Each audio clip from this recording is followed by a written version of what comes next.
আমরা কি জেনেছি এর আগে যে বাপ বা মুনসাহিব কেন পড়তে হবে।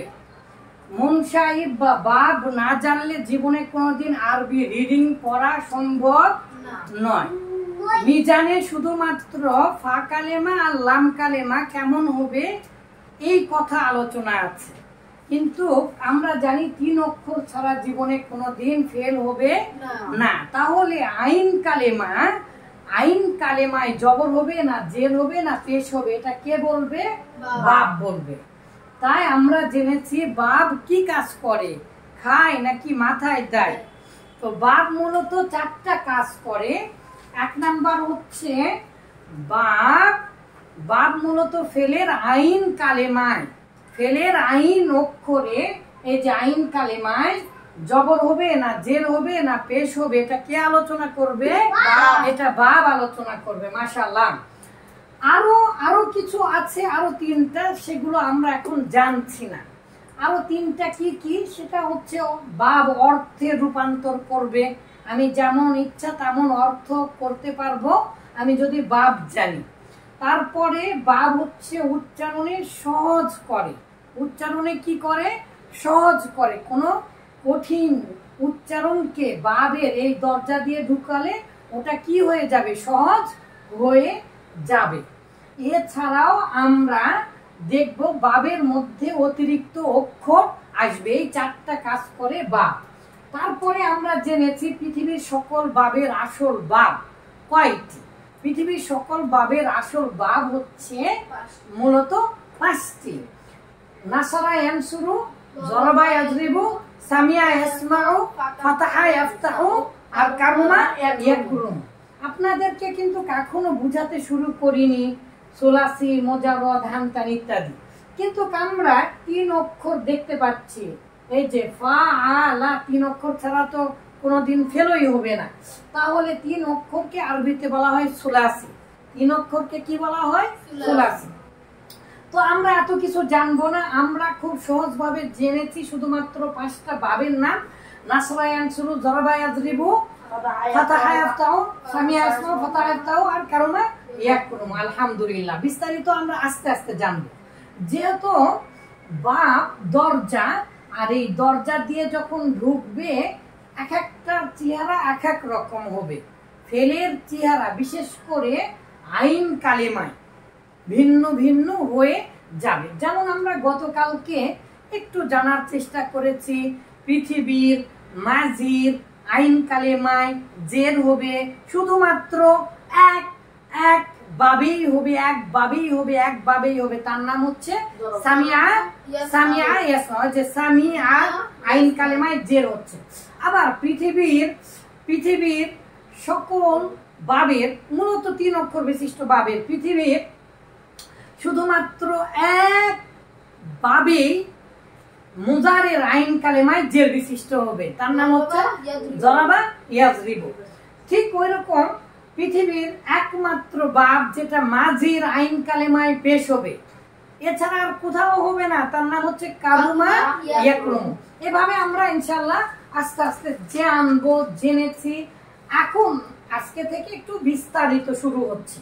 সেগুলো কি আমাদের জানা, কিন্তু জানার মধ্যেও আরেকটু ভালো করে জানা। যেমন পৃথিবীর প্রথম বাবের নাম কি? নাসারা ইয়ানসুরু। বাব মানে দরজা, এই দরজা দিয়ে ঢুকবে। আমরা এর আগে কিন্তু জেনেছি ফাআলা ইয়াফআলু, মাজি আর মুজারে জেনেছি। এখন এই ওজনে যখন আমরা মিলাতে যাব, দেখেন আব্বা জানেরা, ফাআলা ইয়াফউলু। তাহলে আমরা যেহেতু বাপ কোন অক্ষরের কথা বলে, বাপ কোন অক্ষর নিয়ে কথা বলবে? আইন কালেমা। তাহলে আমরা মাজির আইন কালেমা এখানে কি দেখতে পাচ্ছি? ফাতাহা। আর এই ইয়াফউলু এই জায়গাতে কি দেখতে পেলাম? দম্মা, পেশ দেখতে পেলাম। তাহলে ফাআলা ইয়াফউলু একদম মিলে যাচ্ছে। এখন দেখেন নাসারা ইয়ানসুরু। তাহলে 1 নাম্বার বাবের নাম হচ্ছে নাসারা ইয়ানসুরু। নাসারা ইয়ানসুরুতে এখন আমরা লক্ষ্য করি, দেখেন যেহেতু বাপ কোন কালেমা নিয়ে কথা বলে? আইন কালেমায়। তাহলে মাজির আইন কালেমায় ফাতাহা হচ্ছে নাসরা, আর মুদারের আইন কালেমায় কি হচ্ছে? ইয়ানসুরু। মুদারের আইন কালেমায় কি হচ্ছে? দম্মা হচ্ছে। আলহামদুলিল্লাহ। পৃথিবীর যত সহজ শব্দ আছে, যে লক্ষ্য করেন নাসরা ইয়ানসুরুর জন্ম কেন হয়েছে? সবচেয়ে বেশি ব্যবহার হয় এই বাপটা, সবচেয়ে বেশি ব্যবহার হয় এই বাপটায়। যে আপনারা জানেন দাখলা ইয়াদখুলু, খরজা ইয়াখরুজু, এরকম ভাবে অসংখ্য শব্দ আসবে, আমরা আমাদের বই থেকে ইনশাআল্লাহ পেয়ে যাব। সফওয়াতুল মাসাদির থেকে পাবো ইনশাআল্লাহ, আমার বাবের রহস্যাবলী বই ইনশাআল্লাহ পেয়ে যাব। আবার ওজন ভিত্তিক যে বই লিখেছি সেটাতে ইনশাআল্লাহ পেয়ে যাব আমরা। তাহলে দেখেন নাসরা ইয়ানসুরু, এই বাবের জন্ম হয়েছে কেন? Look at me please please please please. পৃথিবীর যত সহজ শব্দ আছে আর যত স্বাভাবিক শব্দ আছে, সাধারণত সবচেয়ে বেশি ব্যবহার হয় কোন বাব? নাসরা ইয়ানসুরু। এই শব্দগুলো, এই ফেলগুলো কোন দরজা দিয়ে ঢুকবে? সাধারণত এই বাব। এই বাবের নাম কি? প্রথম বাবের নাম কি? নাসরা ইয়ানসুরু। এখন সরফে সগীর আর সরফে কাবির বলা হয়। সরফে সগীর মানে ছোট, রূপান্তর। সরফ মানে রূপান্তর না? তো আমরা তো এতদিন জেনেছি ফালা ইয়াফালু, মাঝি জেনেছি ফালা ফালা ফালা ফালু ফালা ফালা তো ফালা ফালতা ফালতু ফালতু ফালতু ফালতু ফালতু না ফালতু না ফালতু ফালনা ইয়াফালু ইয়াফালানি ইয়াফালু। মাশাআল্লাহ। এটাই এই যে মাঝি আর মুজারে, আমর নাহি, এই রকম ভাবে আমরা জানবো, এই বাবের ওজনে আমরা জানবো। কিভাবে সেটা? যেহেতু এটা 1 নাম্বার বাব, তাহলে আমরা এই যে 1 নাম্বার দিলাম নাসরা ইয়ানসুরু। আমরা দেখেছি 1 নাম্বার বাবের এই যে আইন কালেমায়, মাঝির আইন কালেমায় ফাতহা আর মুদারের আইন কালেমায় দম্মা। তাহলে নাসরা ইয়ানসুরু, নাসরা ইয়ানসুরু। মাশাআল্লাহ। এই যে নাসরা ইয়ানসুরু, আমরা কি এটা জানি না যে পৃথিবীর প্রত্যেকটা ফেলই মূলত কোথায় থেকে বাইর হয়? মাসদার থেকে। কোথায় থেকে বাইর হয়? মাসদার থেকে। পৃথিবীর প্রত্যেকটা ফেল মাসদার থেকে কয়টা করে ফেল বাইর হয়? পৃথিবী উল্টে গেলেও 14টি করে সিগা বাহির হয়। মাসদার থেকে কয়টা করে সিগা বাহির হয়? 14টি করে সিগা বাহির হয়। মাজির 14টি আর মুদারের 14টি। তাহলে আমরা এখন দেখছি নাসরা ইয়ানসুরু, নাসরন। তাহলে নাসরুন বা নাসরান এটা হচ্ছে একটা কি? মাসদার। এটা কি? মাসদার। নাসরাতান, নুসরাতান। আচ্ছা, আমরা এভাবে যেহেতু মুখস্থ করব, এভাবে বুঝি। দেখেন তো, মাসদার একবার মুজাক্কার হয়। আমরা এটাও তো জানি পৃথিবীর প্রত্যেকটা ফেল, পৃথিবীর প্রত্যেকটা শব্দ হয় সেটা মুজাক্কার হবে, না হয় সেটা মুয়ান্নাস হবেই হবেই হবেই হবে। আবার পৃথিবীর প্রত্যেকটা শব্দ, বিশেষ করে ফেল, হয় সেটা একবচন হবে, না হয় সেটা দ্বিবচন হবে, না হয় সেটা 3 বচন বা বহু বচন হবে। আবার আমরা এটা কিন্তু জানি ফেল হলেই পৃথিবী উল্টা গেলেও হয় সেটা মারুফ হবে, না হয় সেটা মাজহুল হবে। মাশাআল্লাহ মাশাআল্লাহ। তো মারুফ আর মাজহুলের দৃষ্টিকোণ থেকে এভাবে সাজানো আছে। ঠিক আছে? নাসরা ইয়ানসুরু নাসরন। কিভাবে মুখস্থ করব? নাসরা ইয়ানসুরু নাসরন। এই যে নাসরন একবার মাসদার বললাম, কারণ দুটা থেকে মাসদার হয়। মাসদার মুজাক্কারও হতে পারে, মাসদার মুয়ান্নাসও হতে পারে। আবার কেন দিয়েছে বিস্তারিত বলার দরকার নাই। ফাহুয়া, এই যে আমরা জানি মারুফ থেকে ইসমু ফাইল গঠন হয়। কোথায় থেকে ইসমু ফাইল গঠন হয়? গঠিত ইসিম, ইসমে মুশতাক কি কি বলেন তো? ফাইল, মাফউল, যরফ আলা তাফদীল। ফাইল, মাফউল, যরফ আলা তাফদীল, সিফাতে মুশাব্বাহ, ইসমু ফাইল, মুবালাগা। তাহলে এখন এই নাসরা ইয়ানসুরু, এই যে মারুফ না, এটা মারুফ না। আর মাজহুল করতে গেলে কি করতে হবে? পৃথিবী উল্টা গেলেও মাত্র দুটা কাজ করতে হবে। মাজহুল করতে গেলে, এটা মারুফ আর এটা মাজহুল। মাজহুল করতে গেলে কি করতে হবে?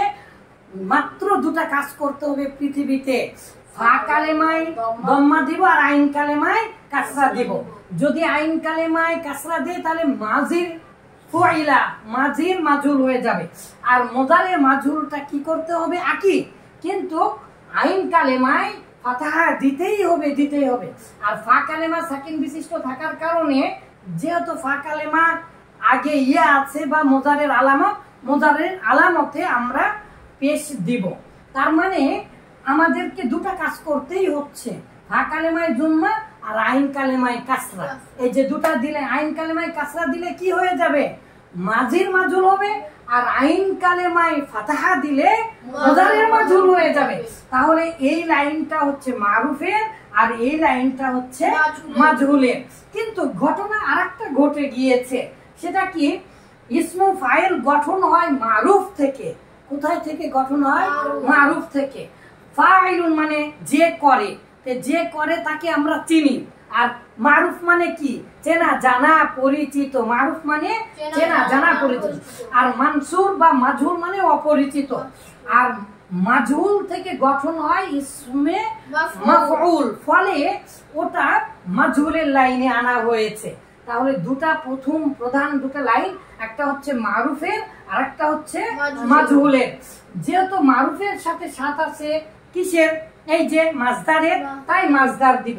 আবার পাশাপাশি মারুফ থেকে গঠন হয় ইসমে মাফউল, তাহলে এই লাইনে ইসমে মাফউল নিয়ে আসলাম।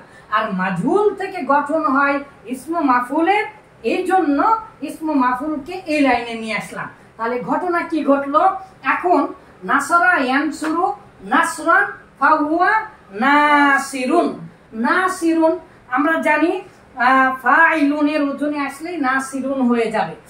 আবার দেখেন নুসিরা ইউনসরু, নুসিরা ইউনসরু, নুসিরা ইউনসরু, হাজার বার করে পরে পরে মুখস্থ করতে হবে। নুসিরা ইউনসরু, নুসিরা সাহায্য করা হলো, ইউনসরু সাহায্য করা হবে। তাহলে নুসিরা ইউনসরু নাসরান ফাহুয়া মানসুরুন। এই যে মারুফ থেকে ফাহুয়া মানে সেখান থেকে, তার মানে সেটা হচ্ছে মারুফ থেকে হচ্ছে ইসমু ফাইল নাসিরুন, আর মাজহুল থেকে ফাহুয়া সেটা হচ্ছে মানে ইসমু মাফউল হচ্ছে মানসুরুন। তাহলে আমরা এখন মুখস্থ করব নাসরা ইয়ানসুরু নাসরান ফাহুয়া নাসিরুন ওয়া নুসিরা ইউনসরু।